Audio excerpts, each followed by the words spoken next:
Hey guys, welcome to another Six Sages Gaming deck spotlight. Today I have for you the Final Fantasy VIII Ice Earth deck that I've been working on over the past couple days. Went undefeated at locals overall for this week. I think the finishing record was 20-3 in terms of games, and this is an absolute blast to play. You might recognize this list as the Ice Earth from the Opus I meta. That splash for Gapal was really the only target with Devout, but it did good enough then, and we just simply updated it for Opus II. I've always loved Devout and the different things that it can utilize in this deck, and you're able to pull off the Delita Rinoa combo mid-game, which we'll talk about at the end. So first we're going to talk about all the forwards, talk about the summons that we're going to be using, and then lastly wrapping up with the backups. So let's get into it. Starting it off, we have the 2-drop Serafie. This is great for getting back Delita if we want to break Rinoa on our turn and swing for, often 3 or 4 points of damage. But it's also just a great card to see early if you're on the play. You get to usually discard in Ice forward to play Ice backup, play something to discard for Serafie, and then get your Ice card back, and then still have a 6k body on the field. Now, again, if you're going first, they're not getting any kind of advantage out of it, and you get to play a quote-unquote for free forward, which in times has done enough to get in the first couple points of damage, which just turned out to be good enough. So, very important card for being able to use our break zone as a resource. 2 of the 3-drop Terra. This is strictly for playing the other Terra for her magic charge ability, which we'll talk about when we get to it. This could be relevant if you're going against a summon-heavy deck. Forcing them to pay 1 extra, especially if they're a fire ice list, for example, using Bahamut, can be absolutely crippling for them. So has some relevance, but not much other than being discarded for magic charge. And we have 3 of Delita. Turns out just having a 9k body is great. You'll see that we use it to often break one of our own backups. Because when it comes into play, you can choose a character, which means forwards or backups. We can use Devout during our turn, so attack with Rinoa first, use Devout to bring him back, and then Rinoa will tap their entire team down, which is just an insane combat trick, and it did end up winning me a game, which felt great when you pull it off. But overall, just a very versatile card, and again, 9k is such an amazing power point to be at that helps out in a lot of matchups, where Ice might be a little bit weaker to begin with. Absolutely in love with this card. The new legendary Rinoa, or Rinoa, because I'm terrible at typing. This is just a great card that does not seem all that strong on face value. So if you've played this deck before in Opus I, oftentimes you're going to have Squall and Laguna on the field together. They both become 9Ks. Because we're playing the Duke backup, they both become 10Ks.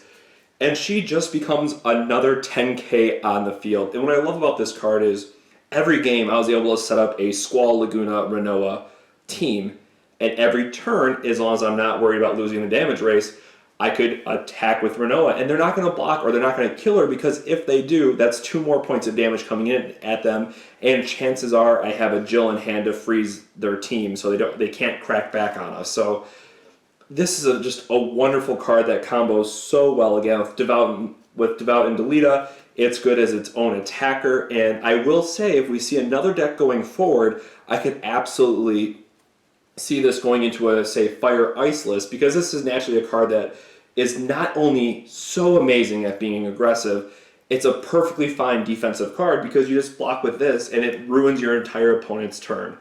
So again, in our spoilers, it was kind of one of my favorite cards, or one of the ones I value the highest. And I absolutely see her seeing a lot of play in the Opus II meta. Card has been absolutely fantastic. Playing a 1 of Legendary Squall. This is because I still respect Golbez. And I haven't seen a lot of it locally, and we haven't seen a lot of it coming out of Japan.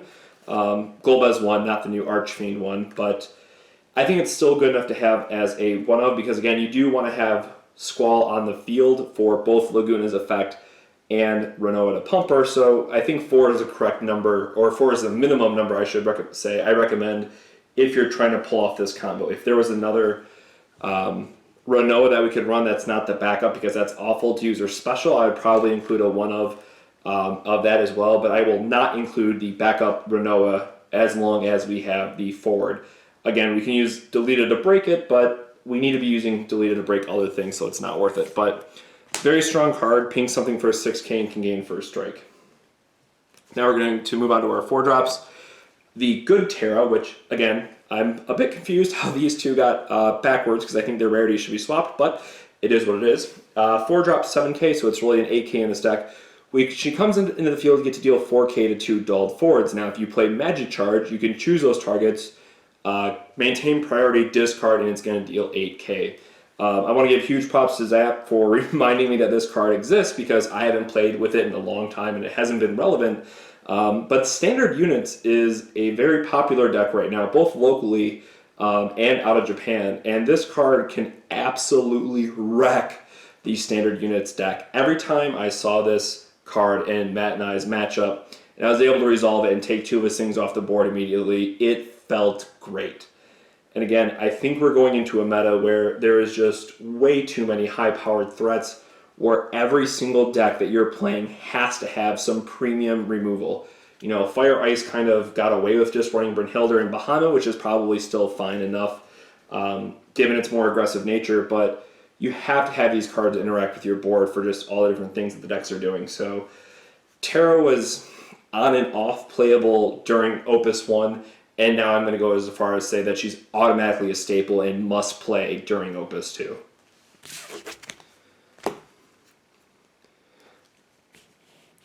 Then we have 4 of the discard Squall. And as it stands right now, assuming that we're not expecting an unholy amount of Golbez or some other random swarm type of deck where the first strike legendary would be more relevant, I absolutely love this Squall more than any of the other Squalls. Being up to a 10k is just insane. Forcing your opponent to discard 2 cards can be absolutely amazing as well. And overall, I just have a lot of love for this card. And again, keeping in mind that it does break Rinoa. Speaking of how good 10Ks are, again, I love Laguna. I do like this one more. I do run a 1 of Desperado just because there's some interesting scenarios where you might want the 9k ping effect, but dulling and freezing one of your opponent's forwards, you get to get in a point of damage, you have this 10k on defense, and it's an EX burst. Again, can't stress it enough, it's an EX burst that is going to dull and freeze something, so it's absolutely worth running. Now, a card that I was just completely wrong about, just admittedly, was Vayne. I said based on the meta in our set review was I could see this card being either like a 1 to 2 of, or just not being played at all.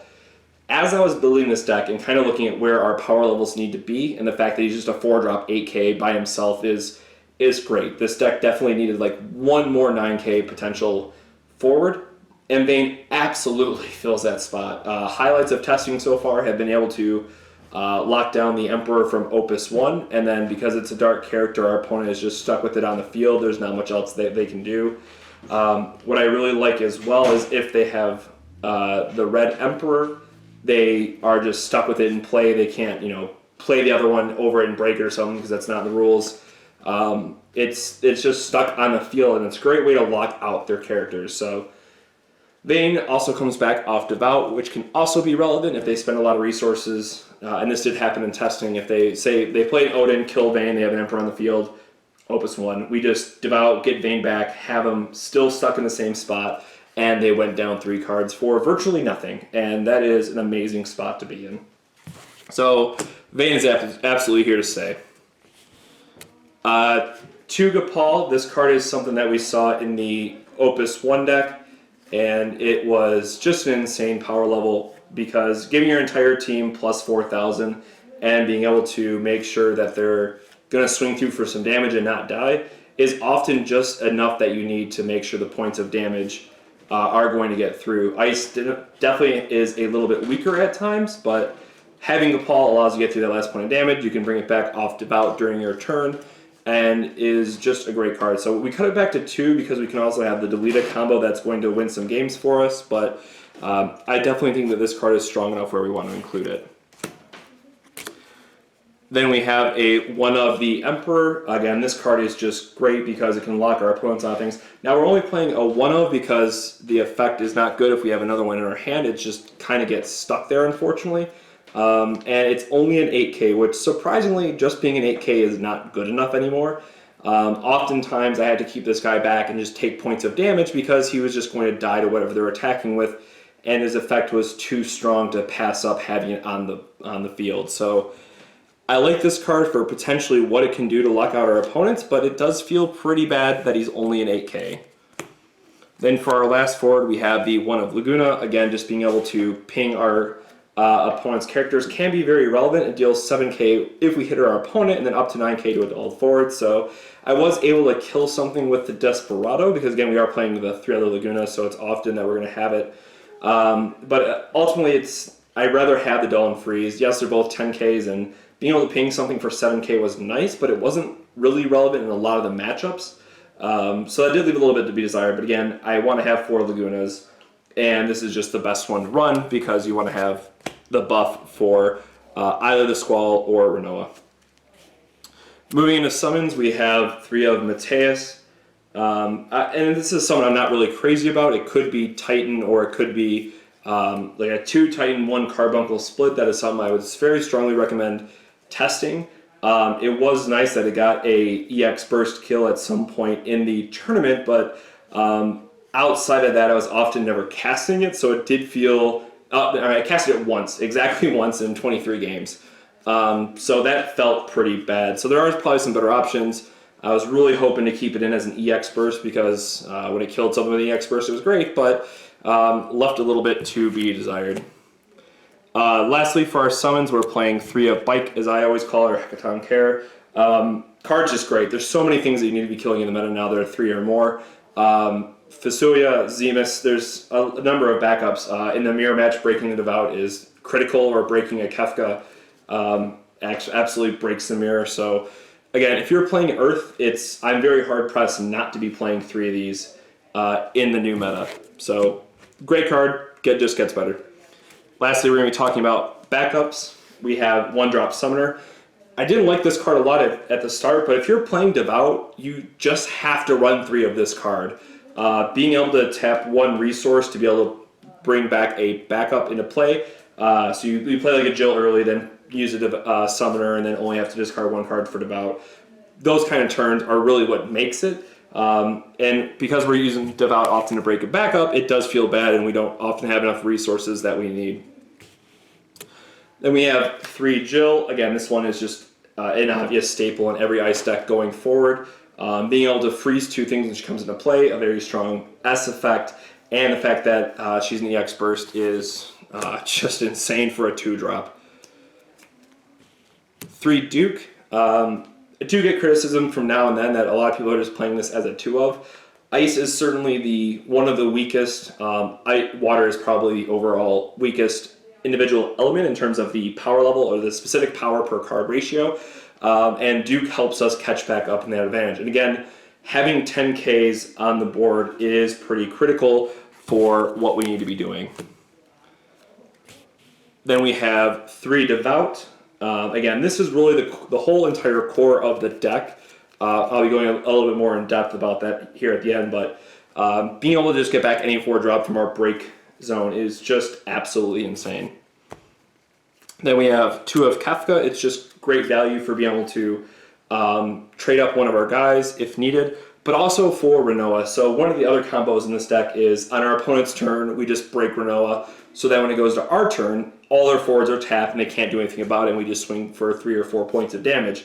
Kefka probably won me the most games, I think, of all the different combo enablers in the deck. So absolutely just needed something to be able to break a card, or break her on their turn, so you can obviously attack on yours. And Kefka absolutely fills that role. And then lastly, probably my favorite backup overall out of the new set is Raban. He is just great at being able to fight something off if they have a very problematic forward and that we just need to answer. He's just going to be our go-to guy. There was multiple times where I just had to have an answer for Warrior of Light, and this deck doesn't have a lot of removal, so he absolutely fills that spot. And again, most of the time I'm using Delita to break this so I can play another one and remove another one of their cards. This deck definitely plays like more of a control-based deck that can swing through for a lot of points of damage out of nowhere, and this is absolutely critical to the build. Again, could not possibly imagine running less than 3. So lastly then, the main combo of the deck that I had mentioned is going to be these 3 cards. Effectively what you're going to be doing is having 3 or 4 forwards on the field ready to go. You're going to attack with Rinoa first. They're not often going to block her, or they're just not going to, period, because of how good she is. Then during your turn, you're going to, still in combat, use Devout, bring back Delita, break Rinoa, and then swing through for the other points of damage. So this combo, I think I only got it off once, I think, overall. Oftentimes, Gopal was just coming back from the break zone, as he was our other main source of winning and getting through the points of damage. But between those 4 cards, it's really the core of the deck and is going to be able to swing through for many points of damage. So hope you guys like that review. This is, again, probably the last time that I'll be able to cover the Ice Earth deck in detail. It's always going to be one of my favorites, and I guarantee you once Opus 3 comes out, it'll be one of the first decks I visit again. So I really hope someone takes this deck, tweaks it a little bit more, the summons do need to be changed, and wins a major event with it. Please do. I'd love to see this list do well. So thank you very much for watching, guys. If you liked the video, make sure to drop us a comment down below, like the video itself, and also to subscribe for our channel for more Final Fantasy TCG content.